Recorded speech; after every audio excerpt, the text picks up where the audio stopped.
I'm getting the link. V 3 3 4. I don't know what the heck that symbol is.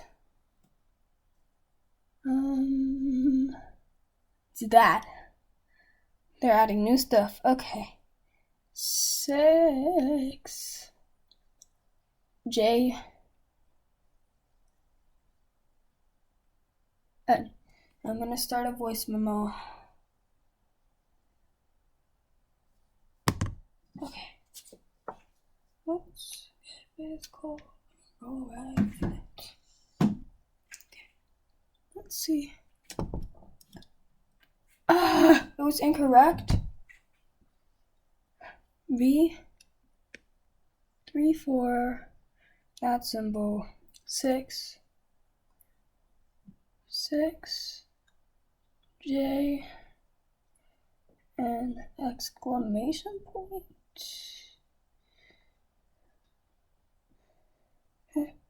How do I get the exclamation point? Oh, okay.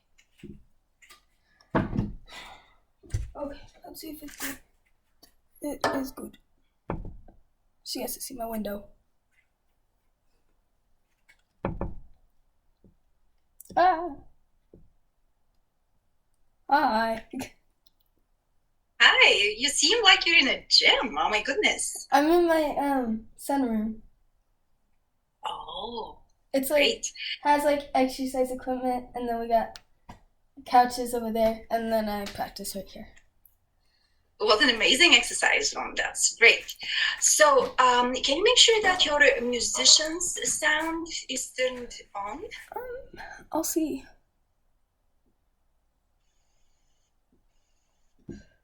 Yes, it is. Fantastic.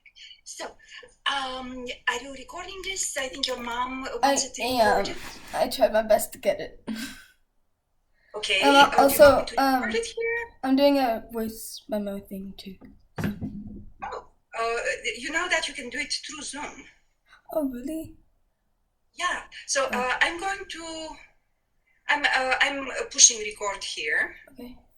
Recording in progress. It probably will ask you for a permission on your side. It did. Yeah. Okay, so we're recording now. Okay. All right. This is nice. Now, tell me what you have practiced for today. I've practiced my Vitali from the 9th rehearsal number to the end, and I've been learning the second to last page. Okay, what else? I've also been doing my scales and arpeggios and been finishing my etude. Okay, how finished is the etude? It is pretty much good. I just need to get it a little faster and a little cleaner, and then it'll be fine. I think. Okay. All right. Now, why don't we start with your scales and arpeggios? Is it arpeggios that you have to play now? Have we gotten to that point? We have. You taught me them a really long time ago, and I have the pages for them because I don't have all the fingerings memorized. But I can do each of them pretty well. Okay, so are you practicing them in chromatic order, or do you do them on circle of fifths? I do them in the circle of fifths order. Now, before you get to that point, though, in order to memorize the fingerings, you should do chromatic order first. Okay. Because this way you will see the big groups in which the fingerings are organized. So G and A fingerings, they're kind of on a group by themselves. But then the moment you start on the actually, no, sorry. G is in a group of itself, and then A, B flat, B, C, D flat. Those would be first finger starting on the G string. So they're fingerings on their own. And then the ones that begin on the D string are also a group of their own. Okay. So you just need to know these groups of arpeggios. So why don't we start with G? Go ahead and do your G set. How many to a bow? For the arpeggios, Yeah. Usually I do 3 to a bow, but I can do 9 to a bow. Usually 3 to a bow is I'm at 6, very good but yeah. slow speed for them. Ultimately, you need to do the arpeggio acceleration. Do you remember it? Do you have it on record anywhere? I think so. I don't really know. I think it's 3, then 6. I don't remember. Uh-oh. You should know this because this is important. Okay. So I'm just going to do the G sets with acceleration. So if you start 3 to a bow, this means 3/4 to a bow. You go at a speed like this.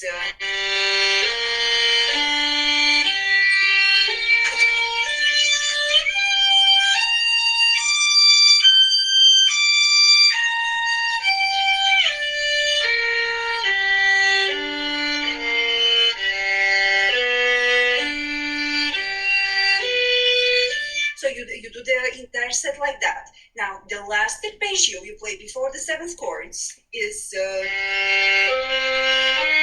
one.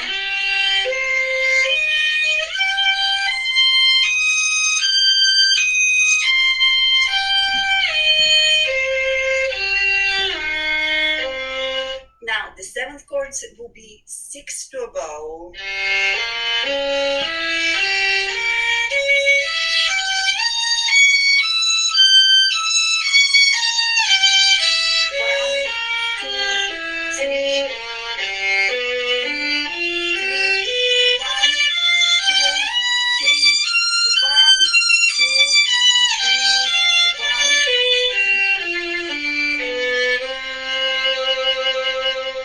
So that's how the first set of playing goes. Then the next thing you do is you take those 6 to a bow that you just did on the 7th chords, and you apply that to the regular arpeggios. So it will be 2, 3, 1, and 2, and 3, and 1. Now, it takes 3 bows to do one arpeggios this way. So the next one is going to start on an up bow.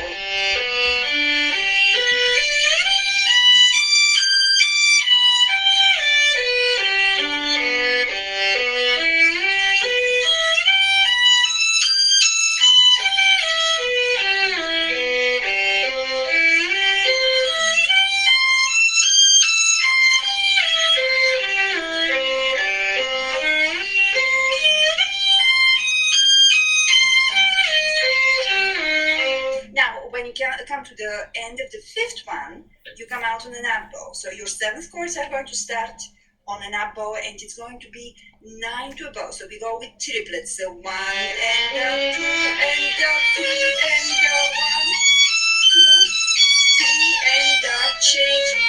1 and 3.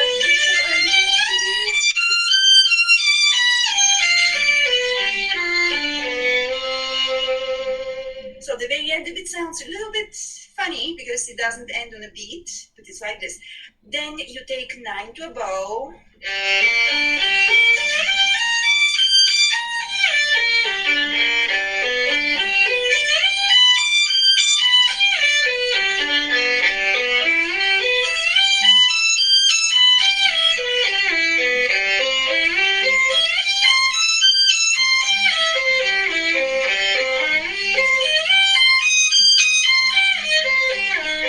And then you do 12 to a bow.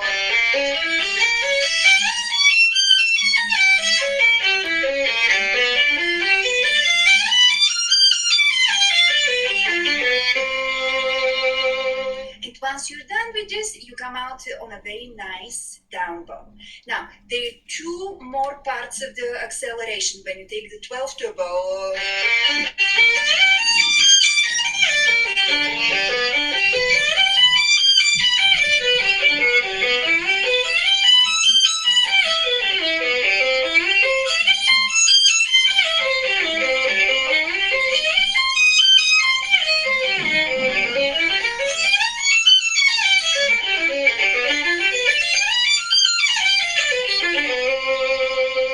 so that's how this one works out.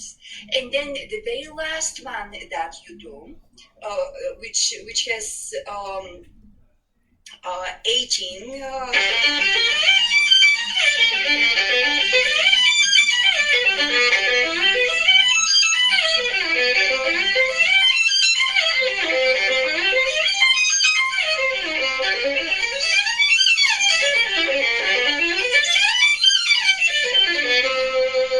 It comes out like this. So you have to be able to do eventually in every key all of that. Right? So for starters though, you will begin, if you have practiced 3 turbo, you will do 3 and then you will transition to 6 turbo on the 7th chords. Can we do that? Let's start with G.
This is really hard to tune.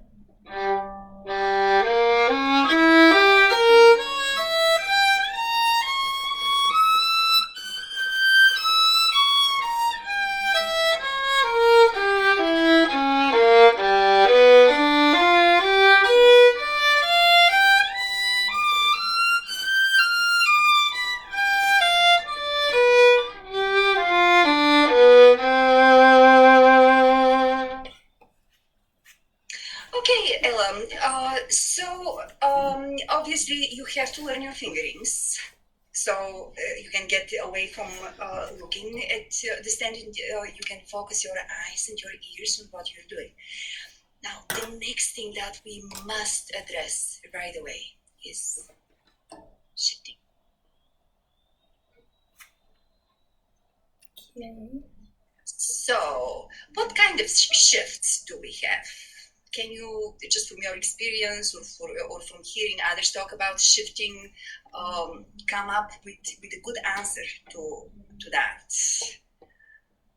What are the two broadest categories of shifts? Why do we shift? Like proper shifts, or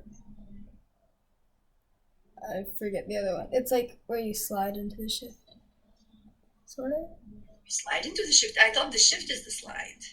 Well, Okay.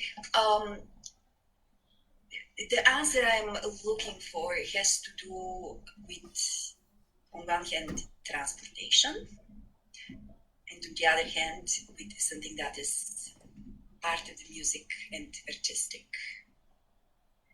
So when we just need to transport ourselves, we need to be able to hide the shift.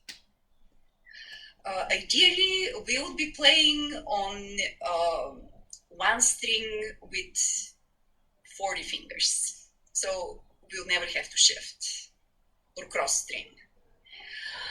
But we have only, 4 working fingers for changing notes. And we also have to use the 4 strings of the instrument. So we have to be able to connect all of those different places on the fingerboard with different finger numbers, right?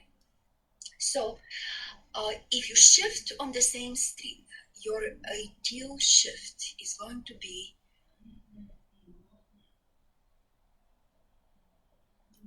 gliding from the position of one of the notes. So let's say you need to get from where you play your B to the place where you'll play your D. So those are very specific places on the fingerboard, or if you would rather think specific places on the string itself. And if you're a singer and you want to sing those 2 notes in succession, you probably will have a little bit of gliding in between, or portamento.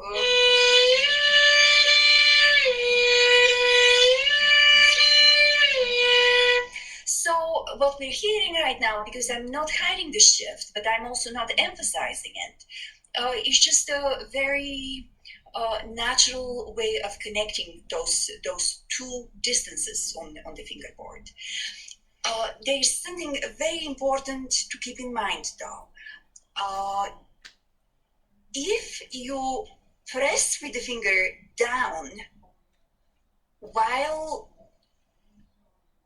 you need to be gliding, the shift is going to be heavy, and you might never get to the next note. So it's essential that you lighten up the pressure from the finger on the outgoing note, or the note before the shift. We will call that the outgoing note. And then you need to be fairly loose to arrive into the next note, and the arrival into this next note has to be firm. If we go and we don't arrive in a firm way, even if we're light before that, we will hear a funny noise that is part of the slide, but the arrival in the note, if it's not clear, then we have an issue with the shift. So as I was listening to your shifts in the set of arpeggios you played, I noticed that very often the arrival is not firm. And when you start thinking about shifts, they somehow start slowing you down, and they're not part of the music and the rhythm that you're playing anymore. So now, when we practice scales, I don't think that we necessarily have to worry about doing artistic shifts, the ones that bring emphasis to certain parts of the melody. We just need to work on this transportational thing. And if we're talking about pure transportation, then there should be absolutely no rhythmic aberration. Do you know that word, aberration? Okay, so the rhythm has to stay absolutely steady. Now, from which note do we borrow time if we want to keep the rhythm steady? Note before you shift. Right, so it's the outgoing note from which we're borrowing time for that shift. And then what about the next note? Does it happen with a delay? Does it happen on time? Does it happen ahead of the beat? Happens on time. Exactly on time, and it needs to be with that firm arrival that I'm talking about. So now, if During the transportation, your finger is a little bit too light on the string, like a harmonic, and you're moving like this. How does the glide sound to you? It sounds very noisy and pitch unspecific. It's not a very attractive sound. So you have to lighten up just enough to make sure that if we zoom in and if we hear what exactly happens in between those two notes, we still hear something that is very attractive and very beautiful and not noisy. And I don't know what to do with this. Okay, so can I please see you practicing?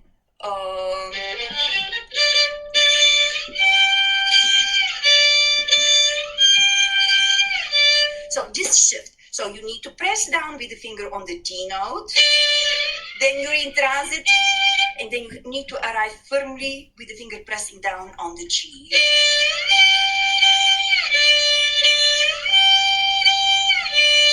Now, do you see that I'm slitting the glide? I'm not playing it on separate bows.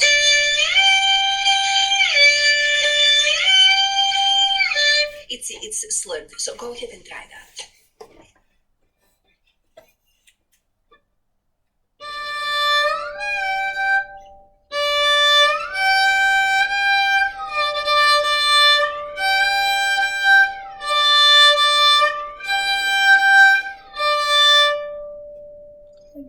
Now, can you be a little bit more patient?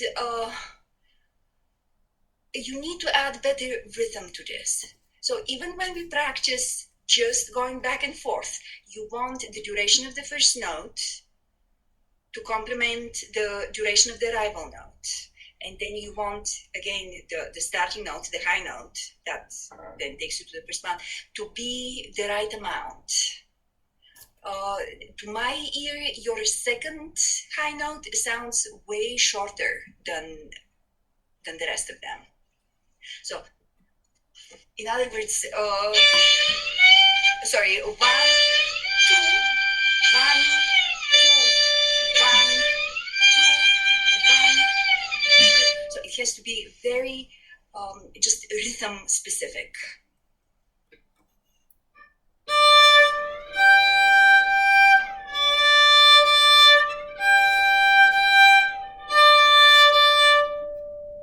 But now you're jumping from note to note. I don't hear any of the glide.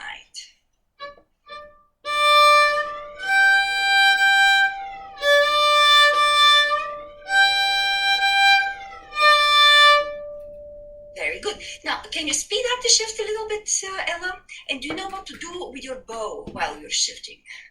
To lighten it, I think. You need to slow it down. So. Now, if you want to emphasize the shift, then you will use a lot of bow for that, if it's one of those expressive shifts. But for just the purposes of hiding it, you need to slow the bow down.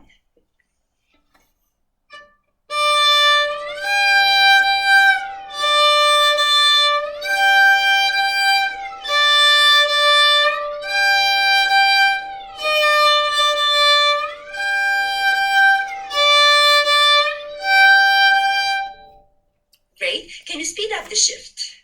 So you need to get quicker. Don't speed up the tempo, speed up the shift. No.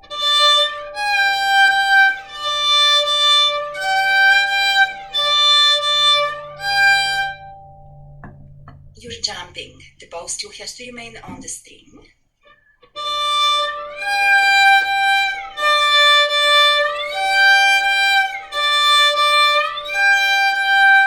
Okay, so but you're getting faster and faster. So keep the tempo slow, but keep the connection between the notes much quicker. Now, what does that mean? Should you start the shift earlier or later than you used to when it was slow? A little later, I think. I would say quite a bit later if you want for the shift to be much faster. It takes much less time to get there, so you have to wait more before you shift. Try it.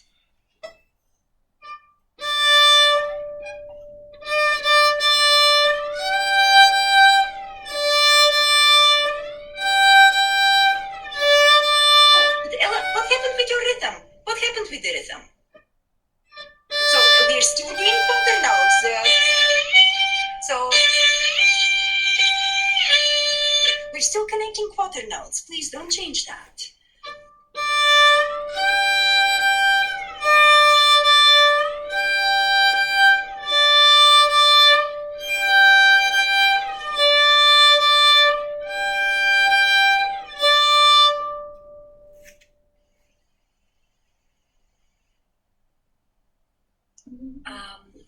Consider shifting being connecting, not disconnecting.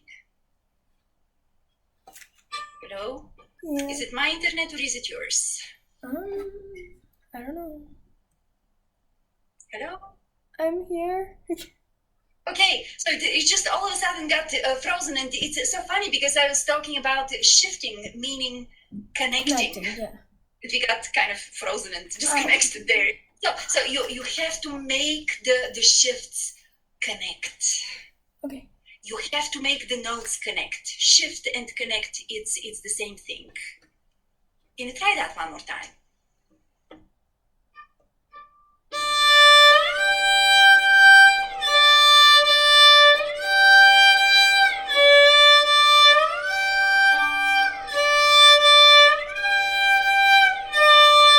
Okay, great. And now, Ella, this is not a question of repeating it 20 times and getting bored and disengaged with doing this. Each and every time you measure the fingerboard, you have to challenge yourself with precision. It's a little bit like throwing an object into the correct basket each and every time without missing anything.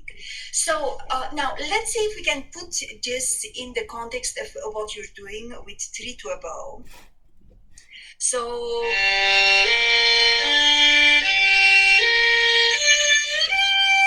your first shift happens on the bow change. How are you going to manage it? You could slow the bow down a little bit before you change the bow. Maybe. Yeah, because of the shift. But is the sliding on the new bow or on the old bow?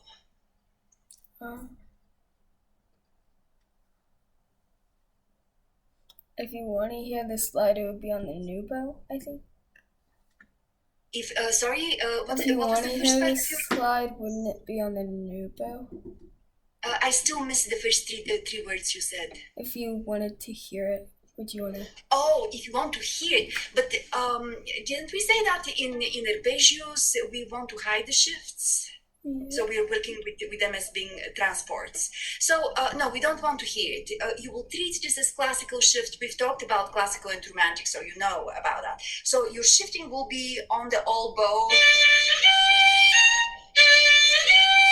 But it has to be light, so you have to lighten up the finger so you can get to the new note properly. Now, it has to be swift, it has to be part of the line. And do you give yourself an impulse when to shift? What do you mean by impulse? Well, if you don't have an impulse, you just begin whenever. It's kind of difficult to get there. But if you're thinking, if you divide the note before the shift into two halves, da da ya, da da ya, on that second ta, if you already feel in motion. That will usually give you the right amount of time and speed for the shift. This is something that makes the shifts relate to the tempo in which you're playing. So let's see if you can do that. So as you start playing those three to a bow, already subdivide each note so you have the sense of where that impulse for the shift is going to happen. So let me demonstrate first. Da, da, da, da, da, da, da, da, da, da, da, da, da, da. Now on the way down, da, da, on that ta, the second ta, the thumb needs to precede, right? Because when we descend, the thumb walks the hand. Okay.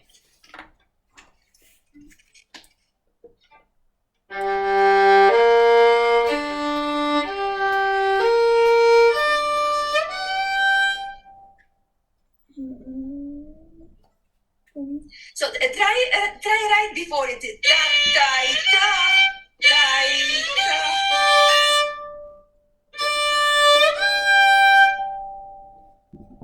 Okay. One more time.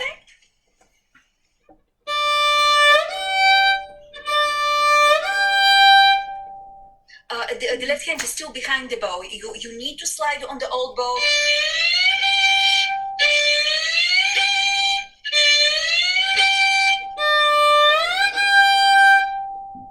Right. And now just do it lighter, quicker, and with slower bow. Yes, it needs to be quicker. Quicker, quicker.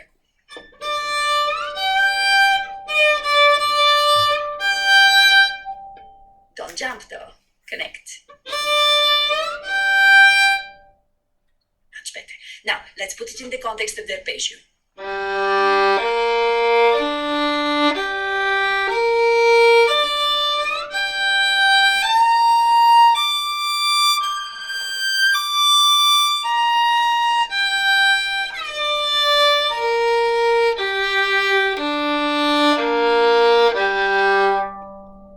Next one. Go ahead. We will play through the whole set.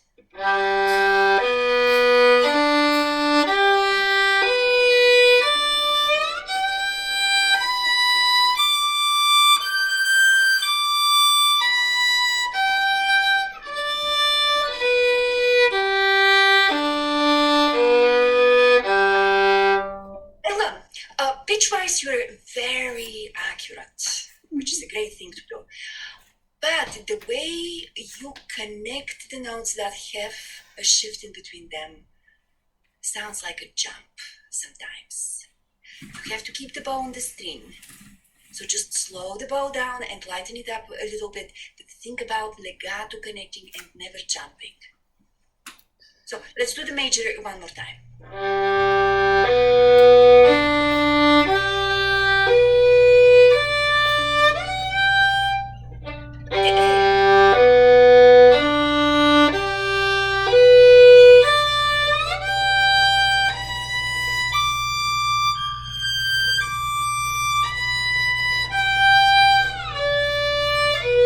See that one distorted the rhythm. It's almost as if whenever you have a shift, because you want to be careful with the shift, you think that you have a carte blanche to mess with the tempo a little bit. No, you have to manage this in time. So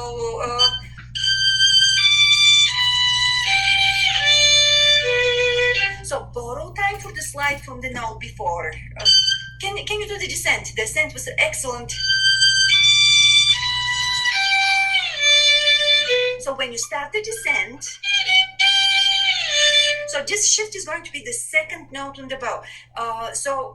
If your bow division is right before you change the bow for the note, which will be here, it means that on this much of the bow, you have to manage the shift. You need to slow down the bow and you need to connect the notes.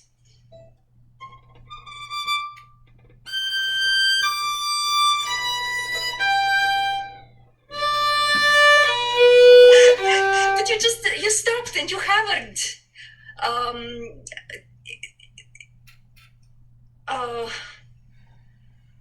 We have to move beyond.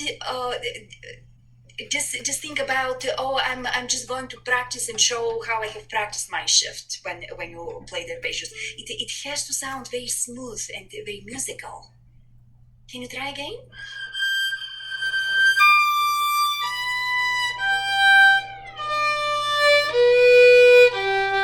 But you're changing your tempo. Do you have a metronome? Can you turn on the metronome? Let's try that with the metronome. Okay.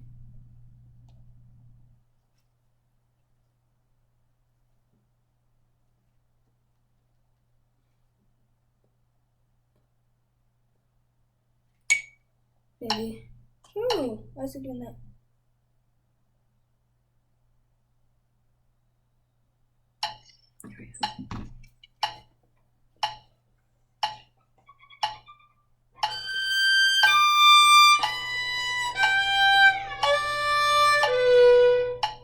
I think. Yes. Can you still make it sound better?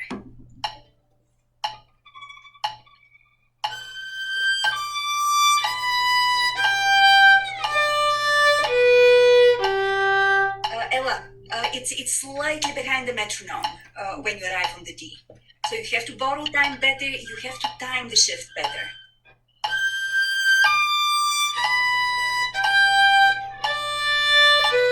But I jumped. And you shouldn't have her.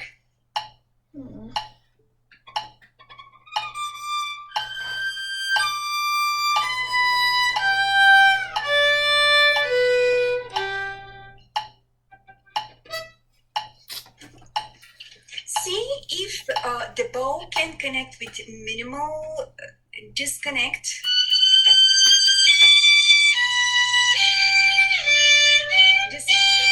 You're doing something like, if I have to imitate what you're doing, it would be something like. So it takes you too long to release the finger, to glide, and then to reattach. It has to be a little bit more immediate. So that's where the thumb release is going to help.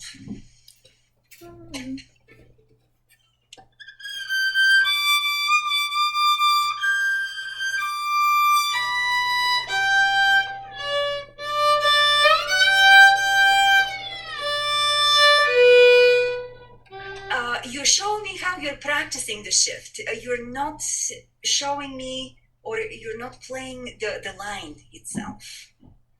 So the shift needs to be quicker, less noisy.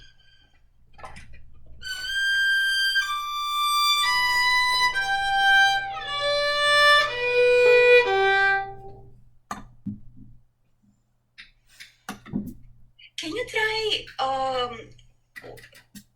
not spending so much time in this harmonic position of the gliding?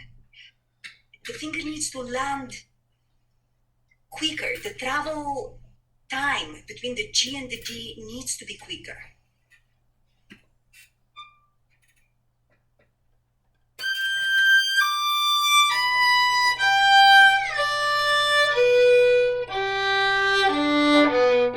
Yes, and then once you reach the D, instantly you have to re-establish the contact with the bow.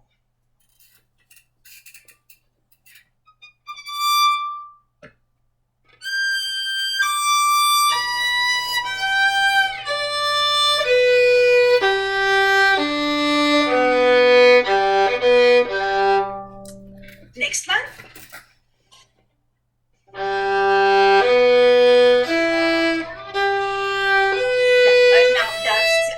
That's again, just is like showing me how you're practicing the shift, but not really playing it as if it's part of the music.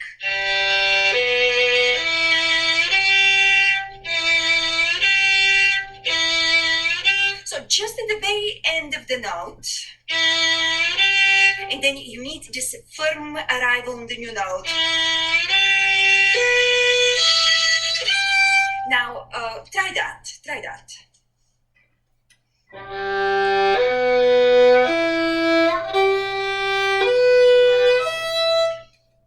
Okay, yes, firm, but how much firm? And is it with an accent with the bow, or just with good contact on the new note? I'll go with just better contact on the new note.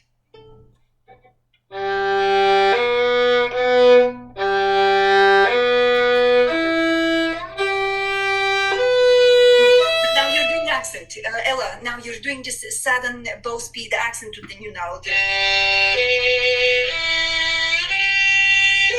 So you need firm arrival in the left hand, but the bow has to still play legato and connect better.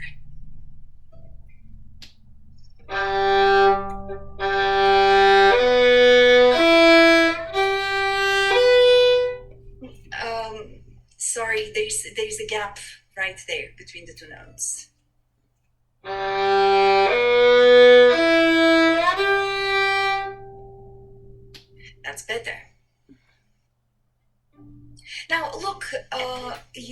starting to do this again. I just see such frustration and boredom with the subject on your face.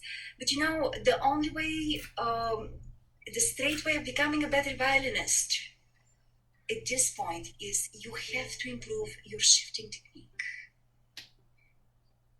Because tell me how many shifts there are in any given measure of the Vitaly chaconne. Probably like, At least one. yeah. Sometimes there are two, sometimes there are 3, 4 shifts in a measure. Now, if we have such a big issue with doing simple shifts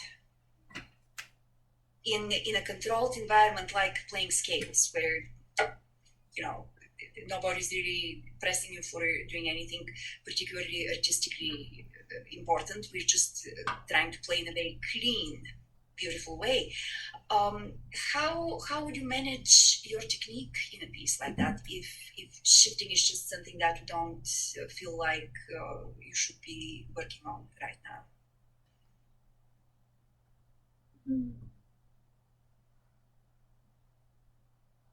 What are your thoughts about shifting? It's like sort of just a move.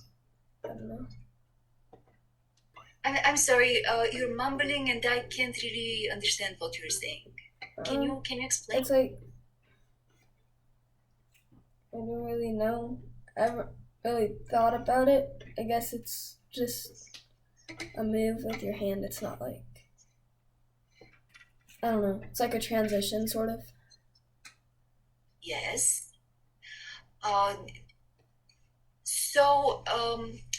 When you see in the music that you have to play a shift, is that something that you approach in a mechanical way, or do you try to hear the result before you play it? If I'm sight reading it, I usually try to look at the music beforehand, and I try to like sing it in my head and see what it would sound like, and then I try to figure it out. Is that just so you know where to place your finger, or because we're talking about two different things? Finding the notes. If you're sight reading something, okay, finding the notes could be just one time you play through the piece that you want to throw musically away. But once you know where the notes go, there's a particular artistry with which you have to connect the notes. That's why we play the violin. Producing the music is creating those connections between the different pitches with different rhythms, right? And my question to you is, do you hear in your mind when you have to connect notes through a shift, how that shift is going to sound and what that connection is supposed to be like?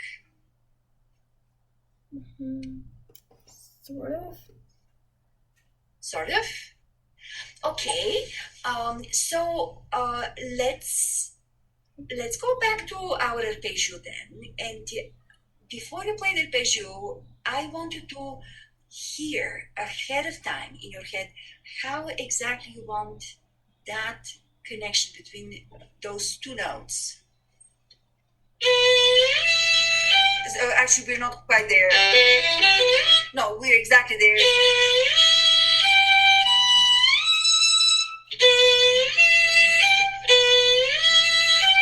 Do you want to hear?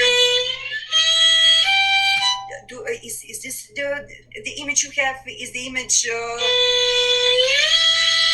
Is the image? So what is it? And try to come the closest you can. You can with the way you produce the notes. Okay.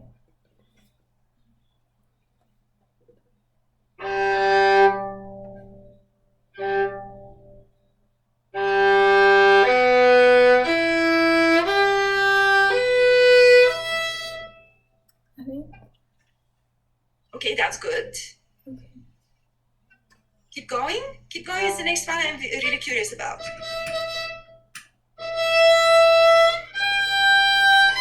Ella, can you start on the correct bowing though?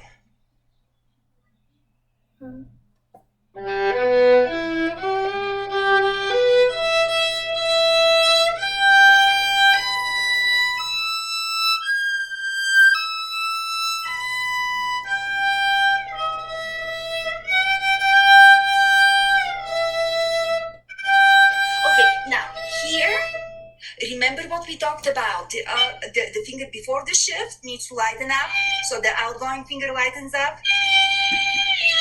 The new finger has to come down firm. Because if you go, the shift is going to take forever. That's what distorts the rhythm when you play. Can you try it?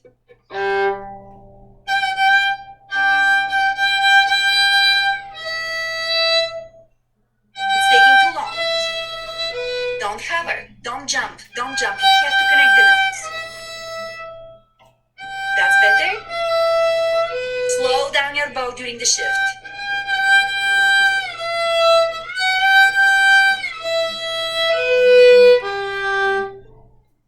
Keep going.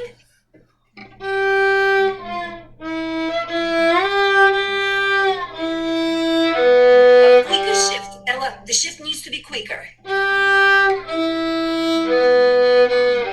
Next one, go on.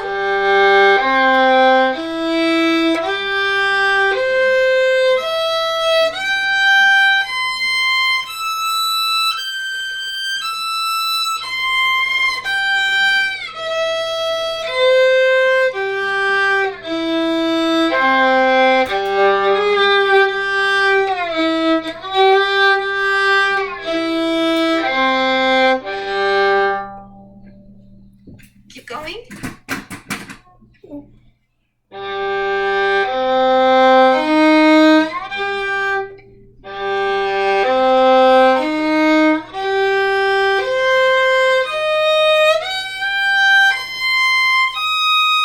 Yeah, Ella, for me, these are two missed shifts.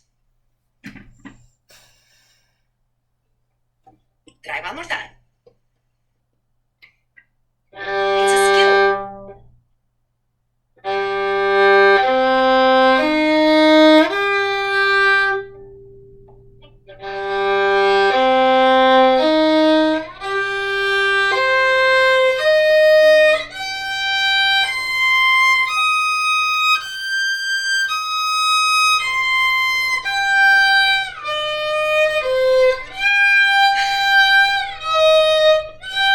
So subdivide the note before the shift, Ella. Subdivide the note before the shift so you can get your impulse and then shift quickly with a firm arrival.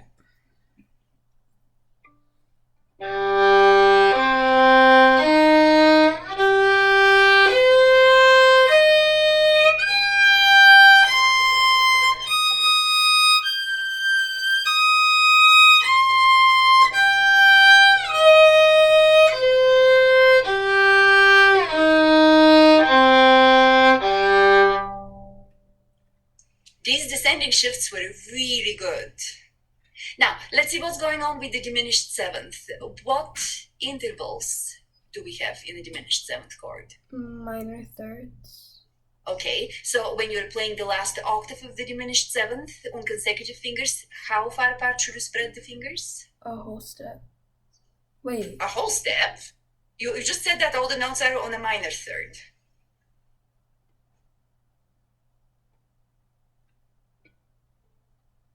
So the distance between each pair of fingers has to be a step and a half. So that's why you've been missing those. Can you try now the diminished seventh?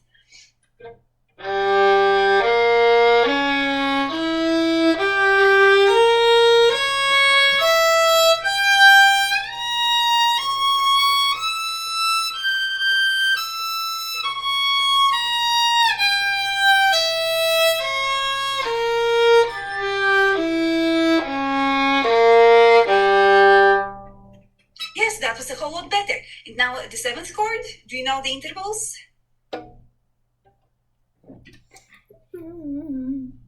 That's major third. Minor third. you're confusing me. So the bottom portion of the seventh chord is a major triad. What's the difference between a third and a triad?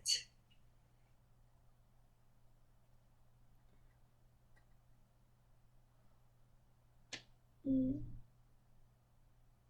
Do you know that there's a difference between them? A huge difference. Third is an interval. Triad is a chord. Triad has 3 notes in it. That's why it's a triad. A seventh chord has 4 notes in it. It's a chord. Third is an interval. So you start with a major triad and then you add the minor third on top for the dominant seventh. Okay? Let's do that. Okay.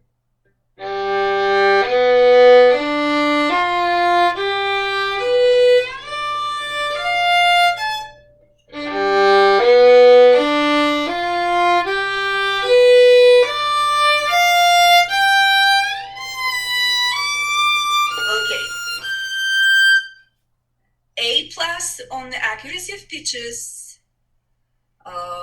Not a very good grade for the shift. There is one shift in this entire arpeggio on the way up. Yeah, that one.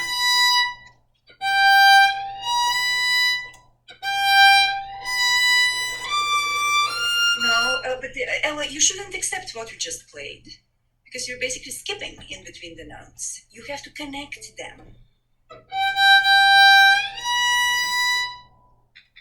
There's too much of just so punticello and so quicker shift started later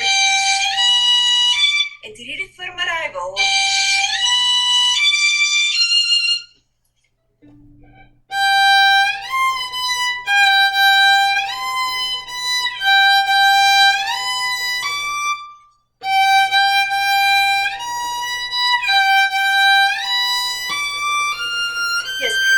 Would you please divide your bow better? You're playing 4 notes to a bow. Slow the bow down for the shift.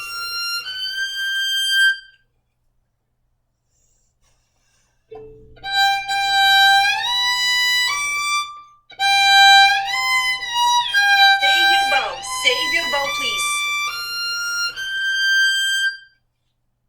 Save your bow. You're using way too much bow on the first note. So remember that the shift itself will take tiny part of that first quarter of the bow.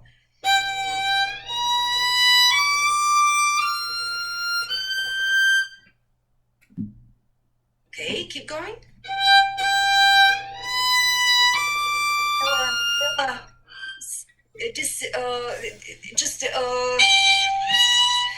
I want to move away from this too, believe me. It's not my idea of having fun teaching somebody else how to do shifts exactly, especially if that somebody else doesn't care about how their shifts sound like. Please, do something beautiful with this shift. It's a key to better playing.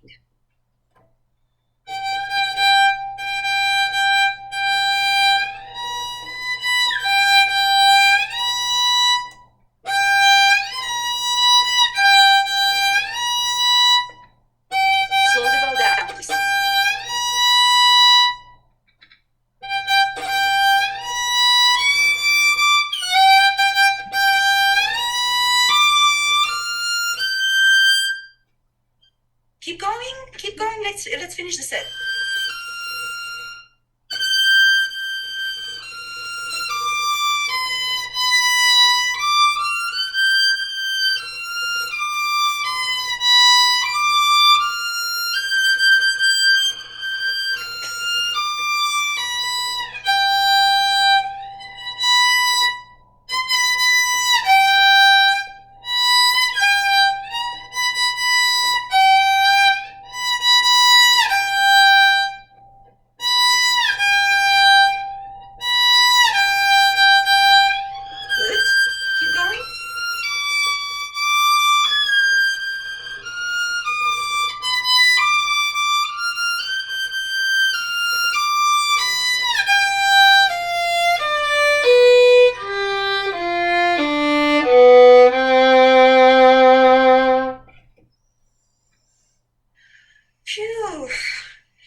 So then you have the A set Hmm.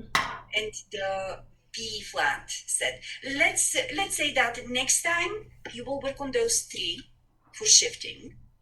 So G set, A set, and B flat set, and we will work on Do one I- of them. I will do pick I- which one next time. Do I do A flat set too?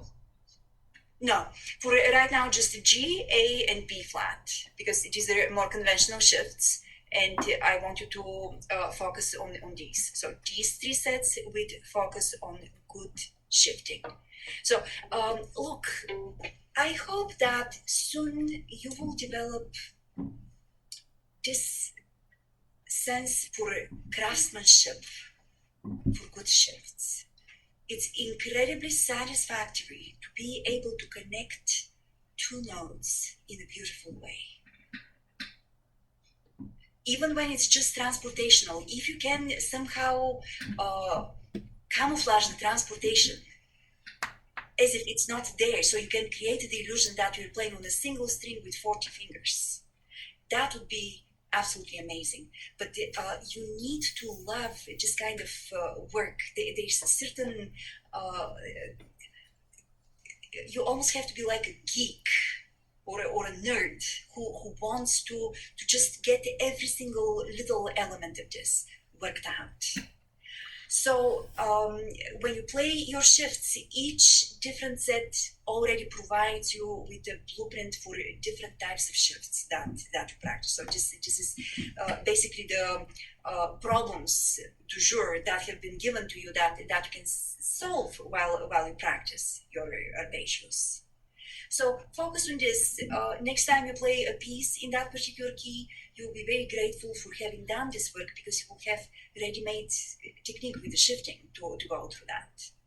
Now, can we go straight to Vitali, which is in this key of G, which just worked on.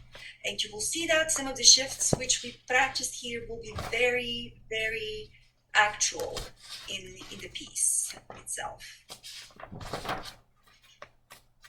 Okay. So I'll probably stop you at every variation. I don't have the music here with me, but we will zoom in on things that I'm very interested in how you're managing the shifting in this. Okay. I'm gonna start this 9th variation. Okay.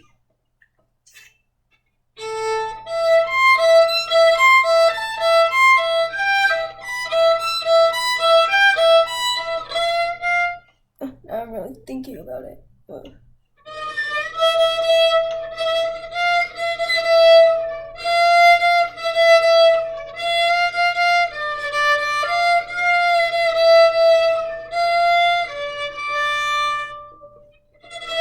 Now this is a very unconventional shift because it's basically a reset because we're dealing with hand frames, so it's basically a reset. You still have to know how you're getting there. Now, Ella, I said we're talking about shifting, but may I suggest something about the bow that will help all of this? Because what I'm hearing is that you're sneaking into certain notes and you're taking some emergency time with the bow. It usually has to do with whenever they're uncomfortable string crossings, when they're uncomfortable left hand positions, you very comfortably slow down for those particular notes to make sure that you can get to the next ones. Now, you've played this piece long enough that you should be able to start adjusting yourself in a way that doesn't allow sneaking into notes and taking that emergency rubato. So how are you going to start the piece? The variations, I mean. Probably. Can you make sure that your hand is already in the position of at least the first three notes that you're going to play? Left hand has to be there for with the right hand frame and everything. Then your bow needs to be on the string. How on what bow do you start? Is it a down bow? Is it an up bow? It's an up bow. Okay. Now, is there something interesting about the bowing of this measure? Which are the dominant bows? Which are the bows that are on the beats? Is it the up bows? Is it the down bows that are on the beats? Up bows. Okay, so if we start on the beat on an up bow,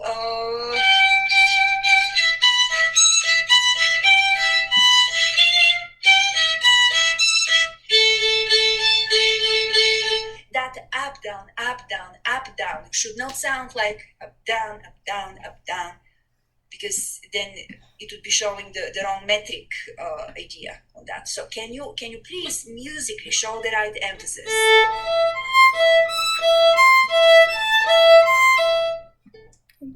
Right? And now can you please not take time when it gets technically difficult, but keep the evenness going.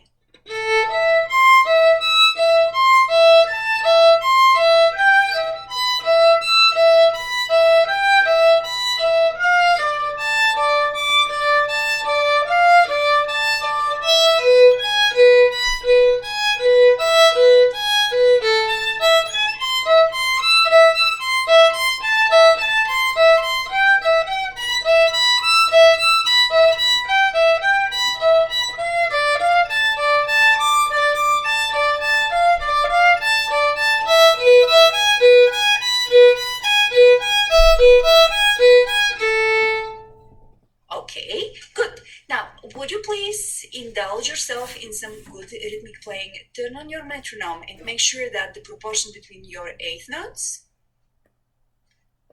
is the right proportion to the triplets as well. So, same tempo.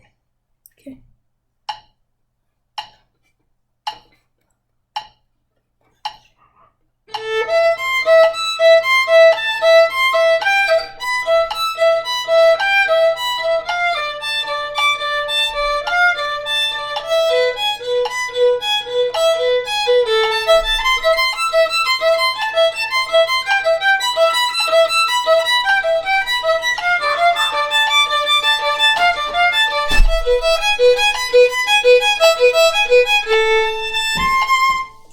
Good. That was great. Now, if the metronome is not going on, can you feel that click, that pulsation? Because you need to stay with it. It's great when you do that. Let's try it. So, go ahead.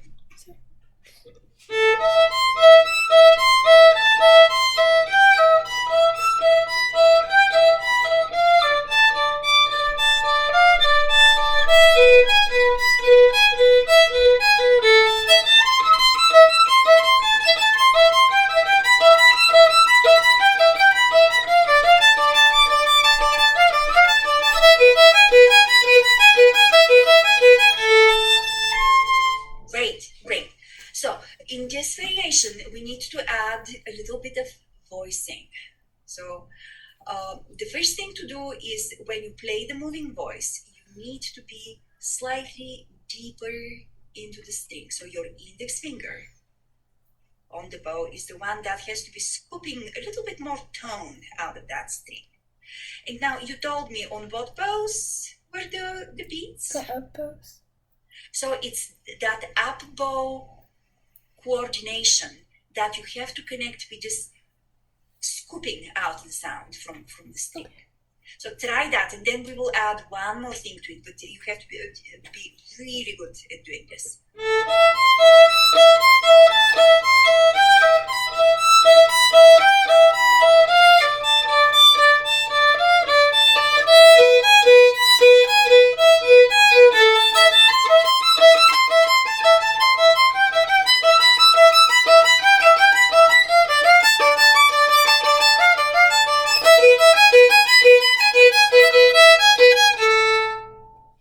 That fixed a lot of things, Ella, and actually you already anticipated what my next thing was going to be.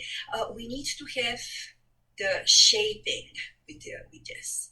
So it has to be rhythmic, and then on top of good rhythm, you can start adding the voicing and the shaping. Okay. Now, can you check the tempo and go on? So just continue from where we just stopped. Punch the metronome tempo. Do I play with it or do I just listen to it for a second? Both. Listen to it for a second and play with it. Okay.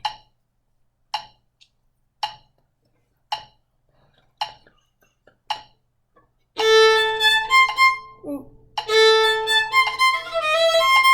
Oof. So it's quicker than you think. Go with the flow.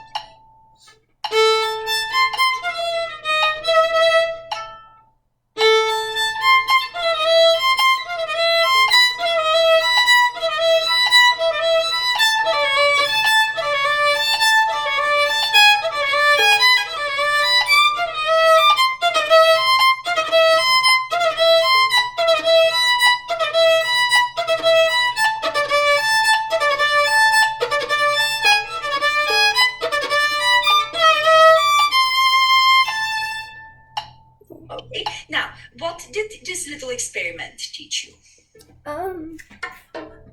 That I need to be able to play everything at the same speed. And I have to be... What was the adjustment that you had to do for this one? I had to move my bow a little closer to the frog, and I had to sort of use more of my hand for the string crossings, and I had to not have it as light. Well, it has to stay light, and you still need to be a little bit more on top of the beat because it tends to be ever slow, so too much of the back of the beat. Mm-hmm. So I would actually keep away from being too close to the frog because all of this has to be lighter. So the middle of the bow is your friend. So somewhere between the point of balance and the middle of the bow. You know, the middle of the bow is an area. It's not just a geographic center, a geographic middle. It's an area. So let's try this one more time with the metronome. So the down bow, yam pararara, pam parara. Feel that impulse together with the beat. So does it just Make sure switch from that this is what's going? on. Does it switch from going up bow on the beat to down bow to the beat? I guess. So whenever the beat is with the down bow, you make sure that the down bow really starts with the beat. And when it turns around and you do the beat on the up bow, then you stay with the beat on the up bow.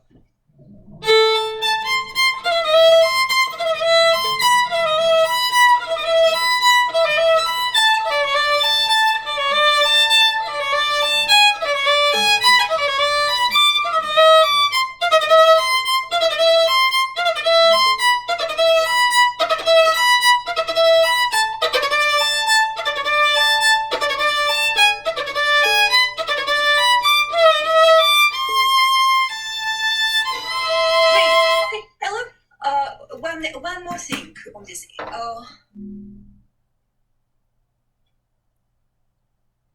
When the variation begins, could you possibly anticipate a little bit more in the left hand, the up bow? Because something slows you down right there. So slightly more anticipation, slightly better reflex for that up bow. And punch the metronome again because I think we're losing tempo. Okay.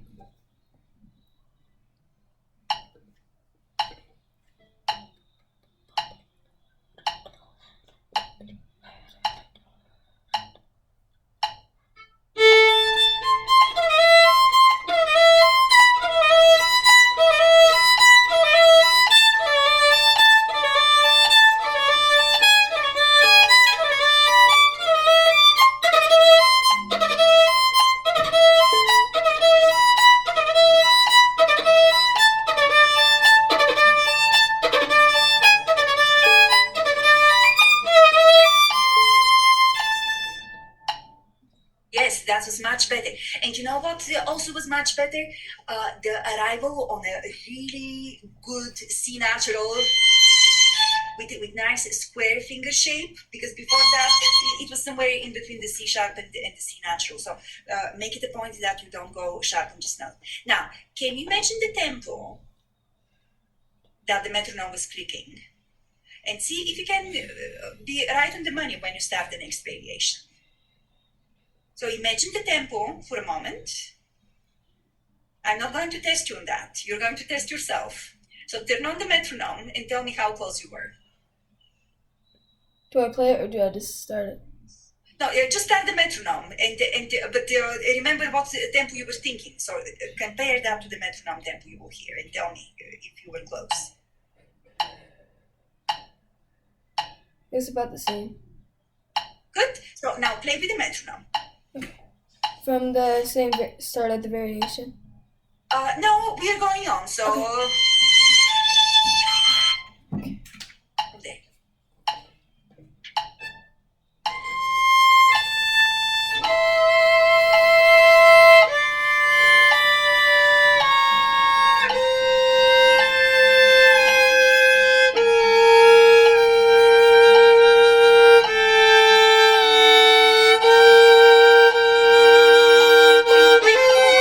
Be I was careful. wrong. Be careful because a lot of students misread that. Can you put a marking for yourself to read the correct rhythm? It's the measure where we just stopped. 1 and 2 and 3 and 1. Okay.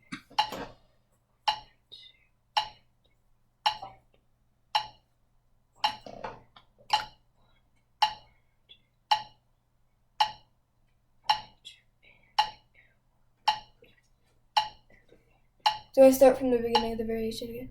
Yes, because I want you also to keep your hand in vibrato mode. You're vibrating very little. I want every note to have vibrato, and not just at the beginning. Vibrate through. So get in vibrato mode and stay throughout the whole thing. It needs to keep oscillating.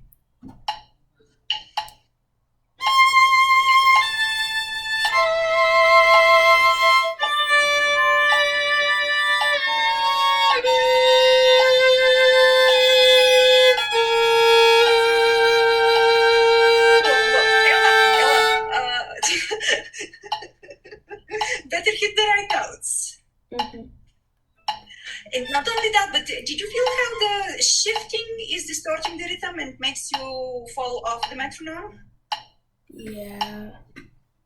And now, when we shift in double stops, it's doubly harder than shifting in single stops because you have 2 fingers or 2 strings to take care of.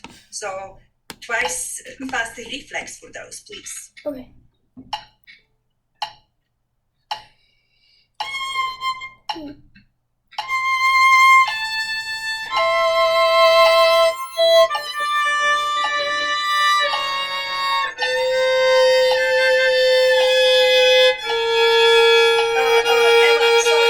You're misreading something which just results in some atonal playing. So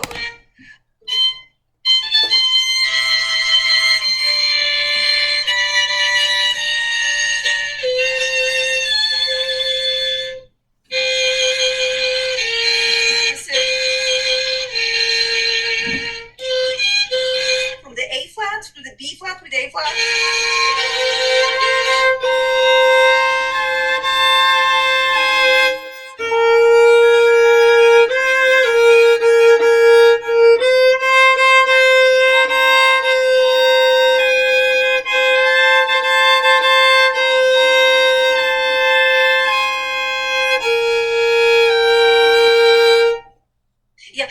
That major 6th ends up being extremely short, extremely wide.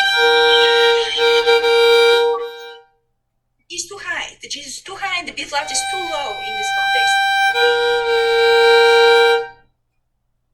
Doesn't sound very good. Can you continue?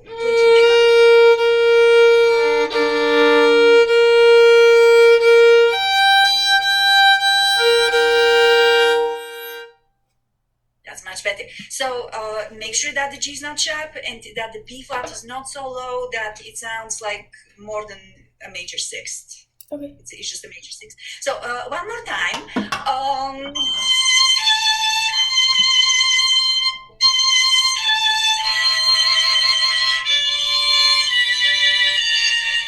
Now, do you know how I managed not to run out of bow and sound on that 3-beat down bow? Do you divide it into 3 and then on the third you Yes. Are you dividing your bow into 3 parts too? For that? I'm not really thinking about dividing it, but I can start. Oh, but you should. And not only that, but you really have to make yourself safe during the first third of the bow on that. Because if you already have spent more than half of your bow on the first note, you will suffer for the next 2 notes on this. So divide in 3 and really slow down the bow. Try. Do I do it with the metronome? Sure. Metronome will help.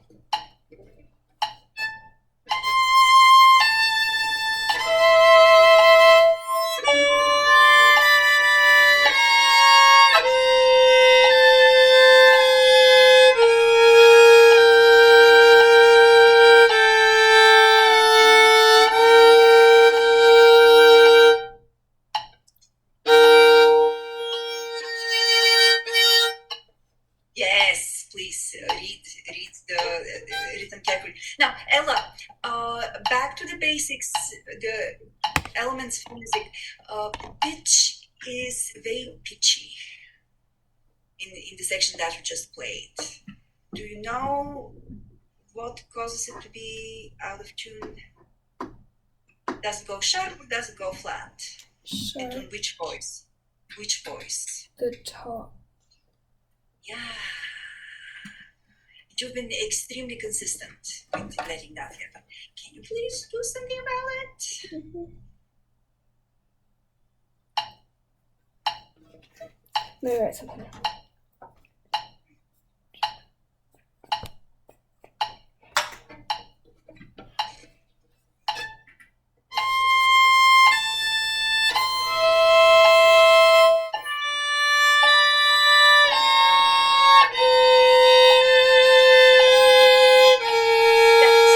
Here's the culprit. So when you go with the fourth finger, then suddenly things start getting very sharp. Is there a fourth finger here in that, or are you doing your own fingering? I'm doing.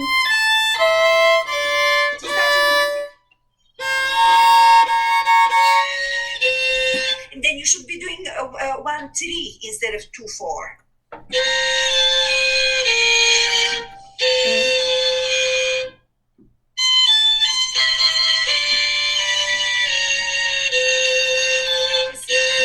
The replacement has to be with 1 and 3 and not 2 and 4.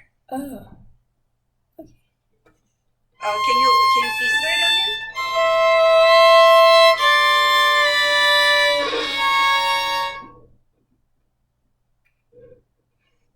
Now replace the second finger with the third. Yes. 1, 3. Ella, please, you have to develop intolerance toward these very wide major 6. That sounds like this, because this is not a major 6. This is an aberration. So make sure that the G is a ringtone and not a sharp G of some sort. It's right there, and then the B flat works harmonically with that G.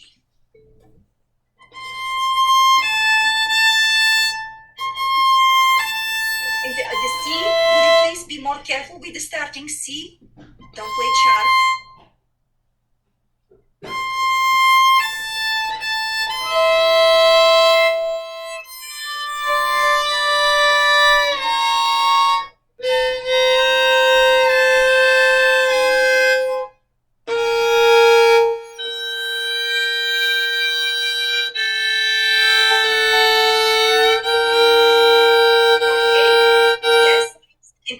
Let's make sure that the shifting is not distorting the rhythm, and we also need to add vibrato to that and tempo.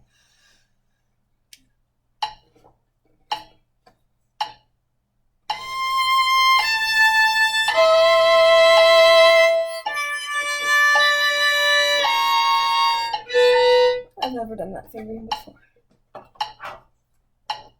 It says to do it with a 4, but I'll do it with 1-3, I guess.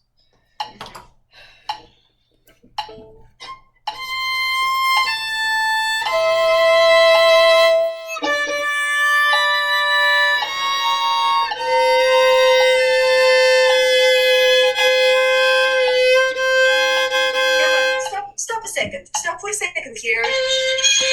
So let's build this from the bottom up instead of from up down.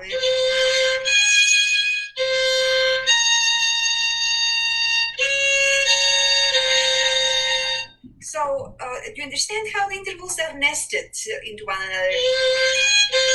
So you have a minor 6, then you have the minor 7, and then... So can you try that? No,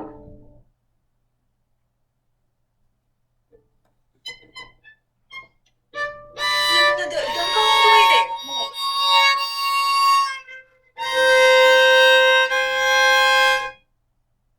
Yes, so start from there, the minor 6.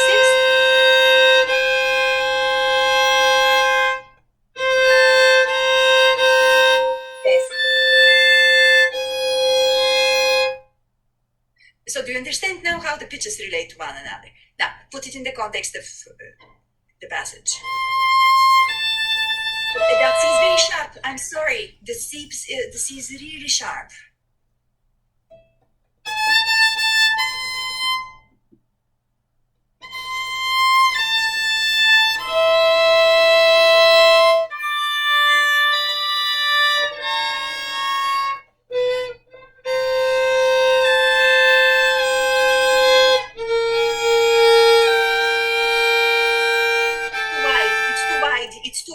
The B flat G is way too wide. So maybe if you want to play the half step that tight, don't play the A flat that high. I'd say just don't play the half step so high, so tight. So the G would be in tune, please.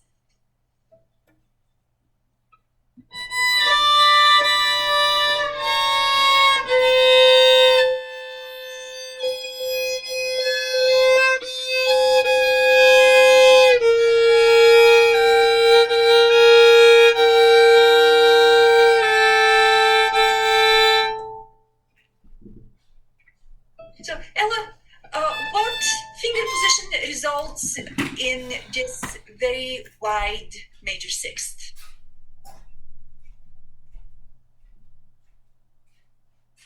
Which finger position? Where is it the most out of tune?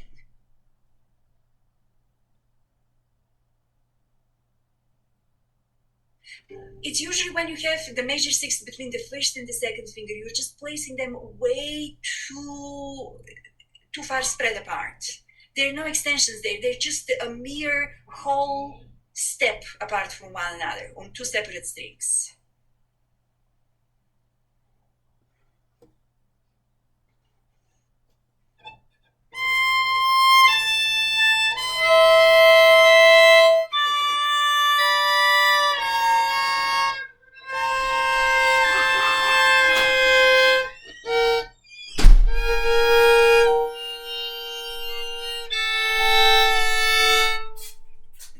Okay, and now how about you add vibrato to that?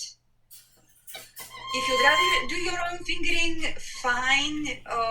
It just needs to be in tune. I don't care what fingering you do. It's your own decision for this, but it needs to be in tune. That's the bottom line. It's right there.